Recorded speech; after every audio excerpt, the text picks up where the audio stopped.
Fighting in the southern Philippines between government security forces and an ISIL-inspired armed group called Maote is taking a toll on citizens in the Marawi city.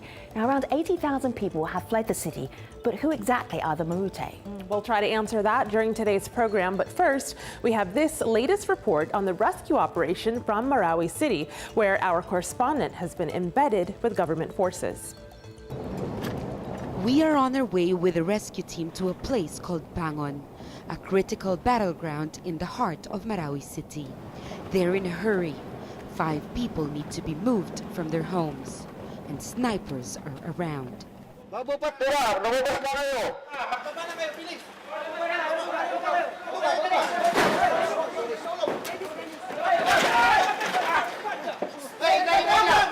they're trying to rescue 2 more women who are too traumatized or too weak, in fact, to even get out of the house. They've been stuck here for almost 8 days now. The situation is quite tense. After a few minutes, the residents ventured out.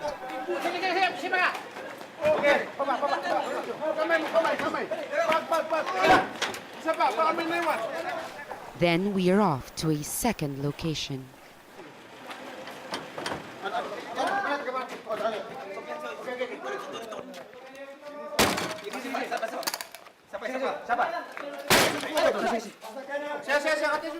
Abdul Halim Lumipaw is 102 years old. His entire family fled when fighting started, but not him. He is too old. This is the human cost of war with the Maote. Almost 2,000 people have been trapped by the fighting that has been dragging in central Mindanao for over a week now. More than 100 people have been killed, and the total continues to rise. The Maote group seized control of several parts of Marawi City. Fighters pledge allegiance to ISIL in their campaign to set up an Islamic State in Lanao province. The Philippine military says despite a continuous offensive against about 60 Maote members, efforts to rescue trapped people remains a priority. President Rodrigo Duterte imposed martial law across the Mindanao region last week, where the situation is confusing. State forces are in control, but no one can say for sure who has the final say when it comes to giving access to Marawi City Center. Rescuers say they're prepared to die. We want to save the people of Marawi. If we have to face the bullets, if we have to die, then so be it. The rescued are taken to hospital. Others are too shocked to talk about their ordeal. Some of the injured are attended to. Women, children, caught up in the fighting they have little to do with. Some bear invisible wounds and will take longer to heal. For the latest on the crisis in Marawi City, Jamila Alindogan joins us from the Iligan city, where evacuees from the fighting in Marawi have fled. We also have Richard Javid Heydarian. He teaches political science at De La Salle University in Manila, that's the capital. Zia Alonto Adiong is an assemblyman for the autonomous region in Muslim Mindanao, where Marawi is located. And Tom Smith is a lecturer in the UK at the University of Portsmouth. He specialises in political violence in Southeast Asia. It's good to have you here, everybody. Jamila, was there one story that has stuck in your mind from your reporting and looking at the rescues and conditions of people on the ground in Marawi? Well, of course, the one that I just filed is something that affected me deeply, because you do see the impact of war and also of a conflict that keeps on delaying. I mean, the siege has been going on for over a week.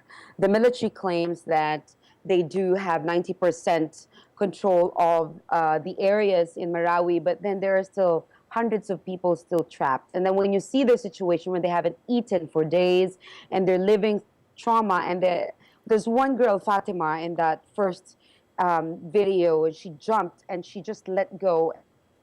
The rescuers were able to catch her. She was in the car with me, and she opened her mouth, but nothing came out. She was just in tears, and her hands were icy. And you know, when you see that, it's quite difficult to process. And also during the other day, we went into another area where they were retrieving bodies. That's Fatima, and you see bodies rotting for days, and they have been unidentified. And the major problem also is that in Marawi, there's really no more gore forensics. So, you know, you have families who have fled and their loved ones stuck. They don't know if they're alive. They don't know if they've been dead. So, you know, all of these human cost is difficult as a journalist as well. I want to share a story from someone else who's in the Philippines. This is Janena, and she sent us this via Twitter. She says, we've been receiving information that the rebels are staying near our house. The government army have not yet penetrated that area. She goes on to say, my family has evacuated to Iligan, the city where Jamila is speaking from. My fear is that our house might be hit by an airstrike because the rebels are still staying near our house. Zia, I know that these airstrikes for something that were of a concern for you, and you spoke to government forces to tell them to stop using that as a tactic. Has it stopped? That's correct. Yeah, actually, one of the things that we appeal before the government is to launch a military attack that would be suitable to the densely populated area in Marawi City. You see, the heart of Marawi City is where the Malti group are visibly seen, and their movement are not limited to. Meaning to say, these are the area that are jam-packed with houses, with buildings. And if you strike that, if you go into an offensive, military offensive, using an airstrike, the cost of human lives would be damaging, not only to the properties, but also to the human lives. But aside from this, we would like also to know that the Malti group does not even qualify to be a rebel group. It is a nascent group. It's a militant organization that is fashioning themselves after the Islamic State in the Levant. And so we do not treat them actually as a rebel group as compared to the Moro National Liberation Front in the past, and the Moro Islamic Liberation Front, where the government is now having a peace negotiation, a peace process with the Moro Islamic Liberation Front. And on the other hand, the Moro National Liberation Front already signed a peace agreement with the government. So you see, this is purely terrorism causing havoc in our streets. The reason why I define that in one word as chaotic and traumatic, because this is the first time, in fact, not only in Marawi City, but the entire Philippines, but this is the first time that we saw a human damage, a cost of lives with no regard to human lives. About underestimating these guys.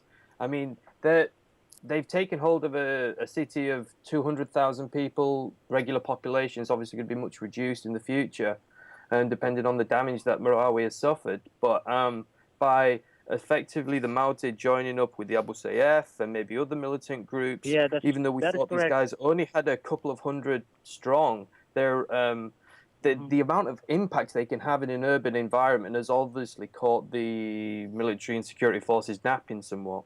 Let me just bring in Richard. Richard, how's the rest of the Philippines looking at what's happening in Marawi City? Are they seeing this as, I hate to use the term, everyday violence, or is it specific armed group? Are they creating a ripple in an area where there are a number of armed groups? Well, of course, the academic in me is going to say that let's wait for the scientific surveys to come out before we make a judgment. But what I can say at this point in time is that one of the most troubling aspects of the coverage and public perception of the crisis in Marawi is this fog of disinformation. You have a lot of propagandists, a lot of trolls online. I and Jamila have been targeted by them over the past few days for just raising some basic questions and trying to have an objective coverage of the issue. So it's very difficult to really have an accurate and objective pulse of where the public stands. Nonetheless, based on my own reading of comments online, based on my own interaction with people online and offline, it seems that there is a significant section of the society that feels that martial law, albeit a draconian measure, was the only way forward because the president of the Philippines needs maximum possible legal leeway to deal with this crisis, and that Mindanao is getting completely out of control. And much of the political establishment, including the Congress, the Senate, and even a lot of people in the intelligentsia are saying maybe President Duterte really had to declare this martial law. So at this point in time, I don't see a very concerted pushback against the declaration of martial law, and I think that has to partly do with the fact that there's this fear that we're not only dealing with perhaps the specter of Marcosian authoritarianism because of Duterte's declaration of martial law, but we're finally dealing with ISIS in its newest incarnation. And I think at that I think point that we do need to Jamila, you go first. Tom, you go second. Jamila, go ahead. The challenge here is to try, yes, Richard was correct, to try to sift through the propaganda, but also to try to educate the rest of the country who always have misconceptions about Mindanao. You know, if you look at the President Duterte is from Mindanao. He claims to have Maranao lineage, which is, you know, those who live in Marawi and Lanao del province. And yet, he did not hesitate to implement martial law. If you look at history in Mindanao, it is not the first time that martial law is implemented. And the martial laws that were implemented, especially during the time of Marcos, was the bloodiest in history. And when you do that, and that martial law declaration in 1970s is actually what led to the rebellion in Mindanao. And, you know, for the rest of the country, they always have this impression that, you know, Mindanao is absolutely dangerous and that Moro Muslims are violent. And as a journalist, we have to challenge that notion. We have to change that preconceived notion. There are dangerous pockets, and all of these violence is really seeped through historical injustices, you know, on the ground, economic depravity, social injustice, marginalization. And of course, one major important factor here is arms. The Mindanao is rife with weapons, you know, and this is a major problem. And through peace process, if the government will just live up to the peace process, I think and Jamila is right, sure but what we need to talk about is the ISIS branding which is going on in the coverage. Whether that Zia, hold tight for a moment. Zia, we can't see you. We can hear you on the phone. I know it's a little tricky for you, but hold tight for a moment. We'll bring you back in. Tom, finish your thought very briefly. Sure, yeah. So we need to talk about the ISIS coverage, which linking the militants, the Maute group, the Abu Sayyaf, constantly to ISIS, grabs our attention and it makes for great headlines. But there's very little evidence that there is much of a physical or a direct connection between ISIS Central in the Middle East and what's going on in the Philippines. It obviously makes a great deal of sense for the Maute group and the Abu Sayyaf to use the flag of ISIS in their training videos and propaganda to effectively raise their profile. But as for evidence of transfers of arms or money or personnel between one group or the other, we don't have that. So I wanted to bring in a little perspective online from people who are from the region on what they think of this group, the Maute. This is Alex. He says, the Maute are Maranao native. We've been hearing that name since the 90s, and they've been engaged with different illegal transnational crimes, and now they're engaged with, this person says, ISIS or ISIL. Another person writes in saying they were an unheard of group until the president challenged them last year to attack Marawi, and he's referring to a report here from the news station ABS-CBN News, in which Duterte dared Maute group to attack Marawi in a December 2016 speech. Zia, can you give us some context here for this? Well, first and foremost, I'd like to go back on the issue of martial law. You see, martial law in the past is different from the martial law that is declared by President Duterte. You put it in the context of the situation right now in Marawi City. You see, in the 70s, when President Marcos declared martial law, it was purely to perpetuate himself in power. Number two, the martial law that was in the 1935 Constitution was very sweeping, giving powers to the office of the president. Okay, Zia, I'm going to ask you to bring us up to date because we only have so much time and I don't have time for all of the historical context. Tell us about, Zia, hold tight for a moment because I've only got a little bit of time and we've got a lot of community who also want to talk to you as well. What is the practical, down on the ground experience of living under martial law in Marawi right now? What is the curfew like? What is the life like? You're right there. Tell us. Actually, aside from this crisis that is happening, this is going on, there's a real human drama, unfolding of real human drama. You see, many of the media were saying, or even the people on trolls and online are saying that Maranaos and Muslims are barbaric and they do anything to destroy any area. But you see, it's different. The Maute group intends to sow hatred between the Muslim residents and the Christian residents in the city. They want to highlight. Zia, you're in Marawi City. Martial law is like what? Yeah, sectarian. Martial law in Marawi City I think the president declares martial law. It may not be the perfect solution. It's the practical one because it's a practical one because as a commander-in-chief of the Philippine Army, he has to contain the situation from spilling over to the other neighboring cities and regions. Jamila, go ahead. From what I gathered, majority of those who are in Lanao province are actually supportive of martial law. But the question here is why did the president implement martial law all across the Mindanao region? What about the other parts of Mindanao that are not really dealing with such, so this is the major criticism of that. And this is what the president has to answer when he finally convenes. Indeed, I'm not convinced that martial law. We're talking about terrorism here. I'm not convinced that martial law has any instrumental impact other than legally, like Richard says, protecting the soldiers from perhaps raping people, as Duterte joked. I mean, this sort of hyperbole and jokes which he offers out are not obviously productive at this time. And so when he threatens that the Visayas and the north of the Philippines will be next for martial law, people are worried, and I think legitimately so. But there was no real reason why the military couldn't surround Marawi and effectively choke the insurgents. Why martial law was needed, I don't think anybody's really articulated exactly the value of that yet. Richard, I want to bring you in here because we haven't heard your voice in a minute with this Facebook comment. This is Wesley who says, Marawi is no stranger to conflict, something we've heard all of our panelists say, but still the size of the attacking force, the rapidity of the attack, the way they caught local security forces by surprise, and the damage they inflicted was, to me, surprising. And Wesley is speaking from Manila. Was it surprising to you, or is this something that you think security forces should have been aware about? Well, I mean, as early as February, in an op-ed for Aljazeera, I was warning that there's going to be a new round of conflict in Mindanao unless President Duterte, a little bit diversifies from his single focus on the issue of war and drugs, and also with these peace negotiations with the communists. So I'm not totally surprised. I mean, we know that the operation was some kind of an opportunistic kind of revenge operation. It came shortly after there was a failed raid on the safe house of Isnalin Hapilon, who's the leader of the Abu Sayyaf and was designated last April by ISIS command as the emir of ISIS affiliate groups here in the Philippines. And then, of course, you had the situation whereby not only the president, but the defense minister, the military chief of staff, the national security advisor, almost the bulk of the defense establishment leaders were all the way in Moscow. So I think the Maute group felt that this is the perfect opportunity not only to launch a revenge attack, but to take the government by surprise. And I think everyone was really surprised by the rapidity of this.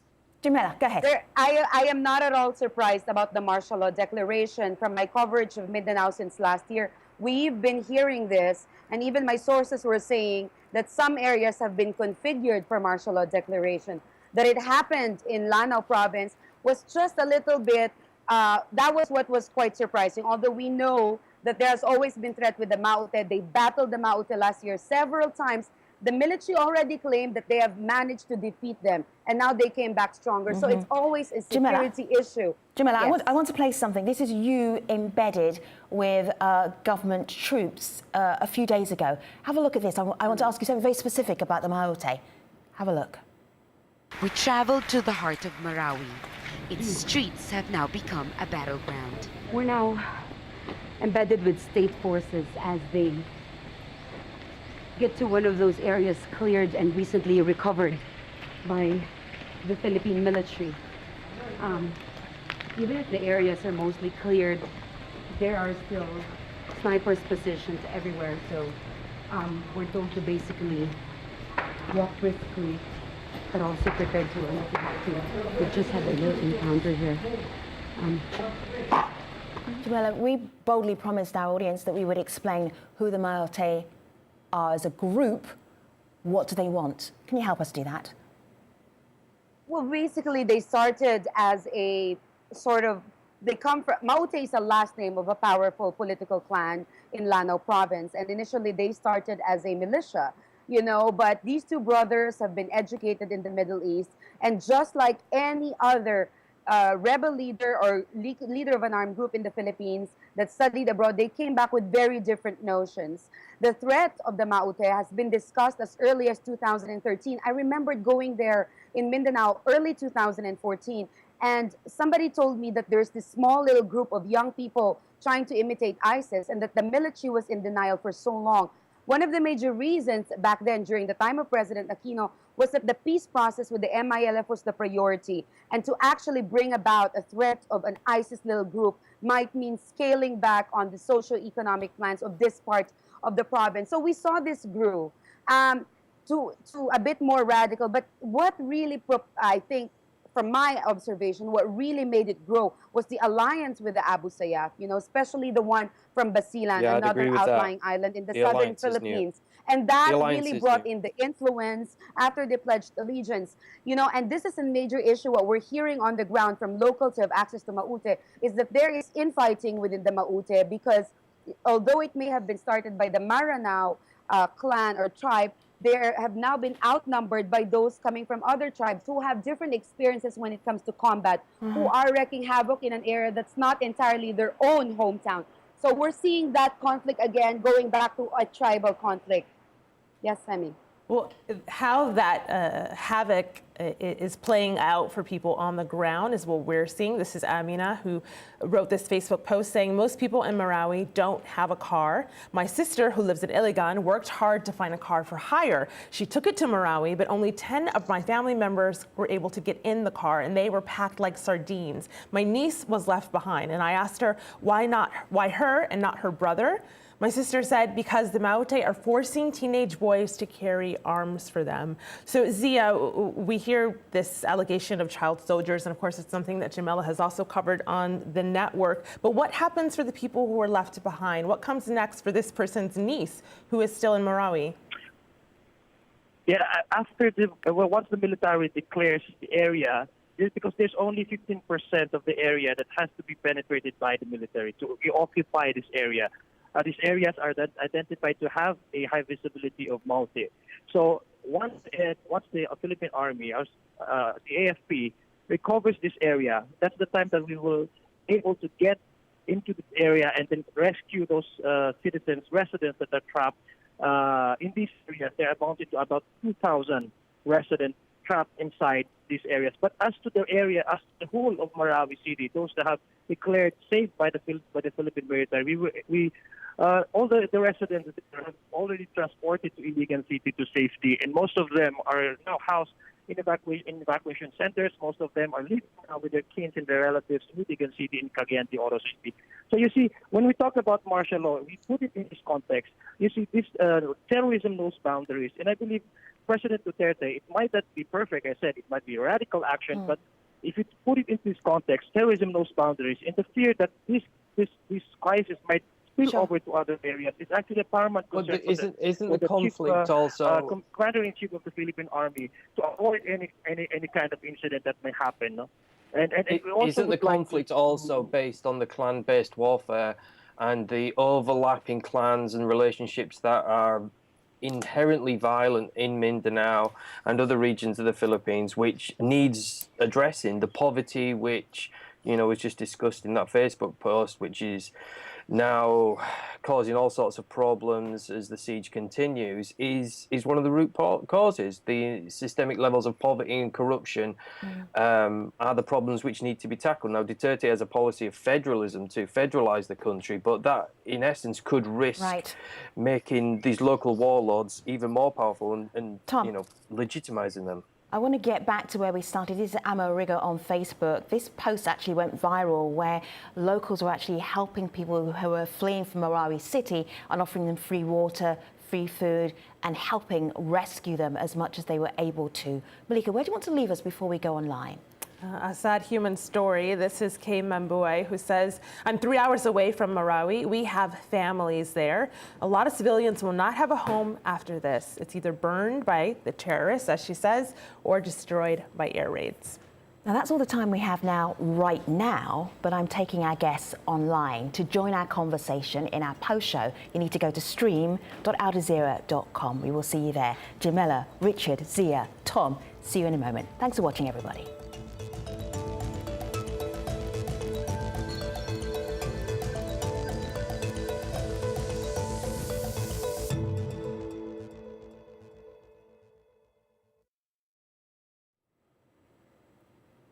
Hello again. We're talking about the crisis in Marawi in the southern Philippines. I was going to ask our guests, when do they think martial law will be over? But I'm not going to do that because I'm going to actually do it via President Duterte in his own words. So let's have a listen, see what he said. I'd be happy. I had to declare martial law in the Mindanao group of islands for a period that exceeding 60 days, effective as of May 23, 2017. After the police and the military will tell me that everything is stabilized. So maybe from another 60 days, I will ask, give me enough time to stabilize and to solve the allied problems so can we have a peaceful, we can move on. I have no other recourse but to declare martial law. When will it end? I do not know.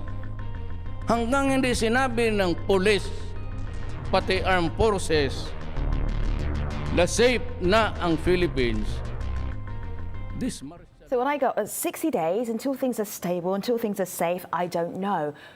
Guess. Maybe you can add a little more clarity to that. I just want to get your closing thoughts here on how long do you think this situation might last? Jamela, you're right there on the ground. What do you think? When the president talks about stability, he needs to be specific about what sort of stability is pertaining to. He may be able to crush Maute, but then what would be left of Marawi? What would be left of the human toll, the impact, the things that you cannot quantify? Stability is also economic security. It's human security. That could last for 20 years. That could last 10 days. What is important, though, is that this martial law is ratified or seen as legal. Because right now, without the joint session by Congress, it is actually going to be seen as unconstitutional and illegal. So, the president has to be very specific when he talks about stability. It can go very different ways. There are many different versions of it. Richard, thoughts? Well, I mean, first of all, we have to consider the fact that based on the reports, the military top brass actually told the president that a martial law may not even be necessary. That was told by Army Chief of Staff, Mr. Anyo, when he was in Moscow. And then the other day, Secretary of Defense Lorenzana also said in a hearing in the Senate that that's not necessary. Now, I talked to the military people. I was just talking to the Defense Minister Lorenzana yesterday, and he told me that they're going to make sure that although martial law sounds scary, in operation, in terms of implementation, they're going to make sure that this doesn't trample upon the basic constitutional rights of the citizens. So it shows that the military is not too excited even about the idea of a martial law all across Mindanao. And I'm sure they're more reluctant if this is going to be extended. Well, the military is already stretched thin, right?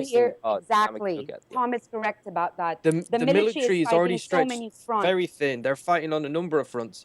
I mean, Duterte's got them, the poor old military, mopping up the dirty war on drugs, which is, has become an obvious failure on the part of the National Police Force. And, it's been well reported the problems there, and he's brought in the military to clean that up. So they're doing that as well as fighting a resurgent communist insurgency and all these other Islamist insurgents. But so Tom, to declare martial law across Mindanao.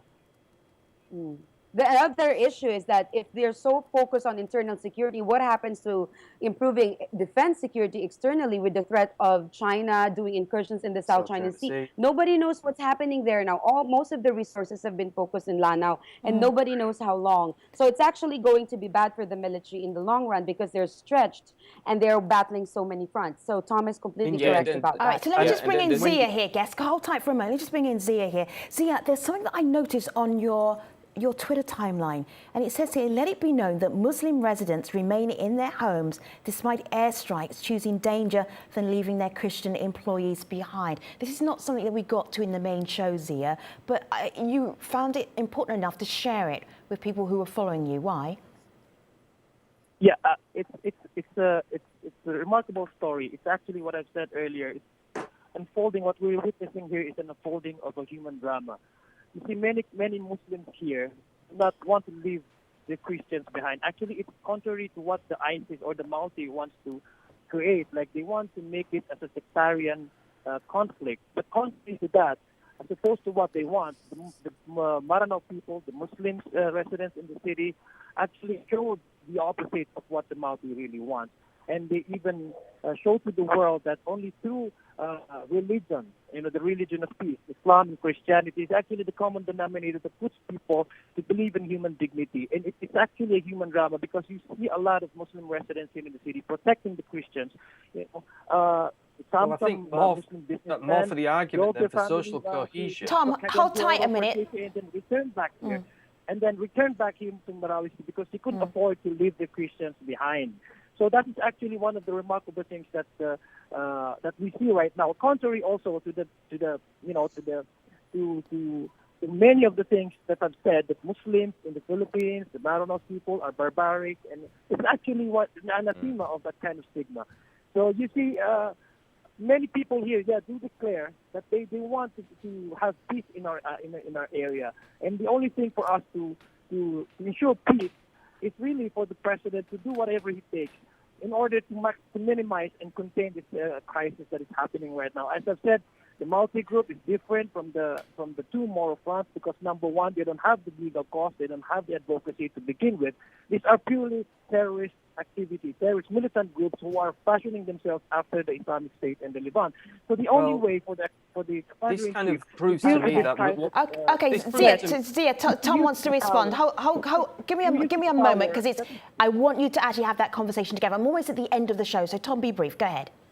Yeah, what this kind of proves to me is that the social cohesion, which is desperately needed in Mindanao for a long, sustainable peace, is there in nascent forms. But Duterte needs to support that. And you think the most easy way for him to support that would be saying martial law is going to be here for a very limited time. We're going to get rid of this problem, and then it'll be back to normal, and you will get on with our lives and be development. But this open-ended threat of vagueness is not good. We're going to wrap up the conversation also, I think there. what is important. I should have taken that pause. I was too late. I'm actually going to put a pause on that conversation for now. You are all online, so I know we're going to continue that conversation with our online community as well. Use #AJStream. Before we wrap, though, Malika. I'll end with two different viewpoints that kind of represent what we're seeing online from people on the current status of martial law and what it means for people there. This is Maya in a Facebook post that went viral online. She says, "We are tired of having to deal with these armed groups. We want a real end to this. That's why we voted for this president. So if we have to sacrifice a little of our personal freedom, if we have to adhere to our curfew, if we have to cooperate with the military, we're prepared. We've done this a million times before. You think your complaints are saving us? They're not." Now, this is Maya in New York City who says she has family in Mindanao. But on the other hand, someone in the Philippines says privileged people in Mindanao say the military presence is okay because they feel safe. I wonder if the indigenous people and the evacuees feel the same way. So thank you to Tom. Props to Zia and Richard and Jamila, who are up in the early hours of the morning. You would not know it from their debating ability. Jamila, what's your next story? When will we see you next? Oh, God, I have no idea. Tomorrow we'll have to get up early and see what's happened overnight during airstrikes. All right. We'll be following with great interest. Thank you very much, guests. We really appreciate your time on the stream today. Take care, everybody.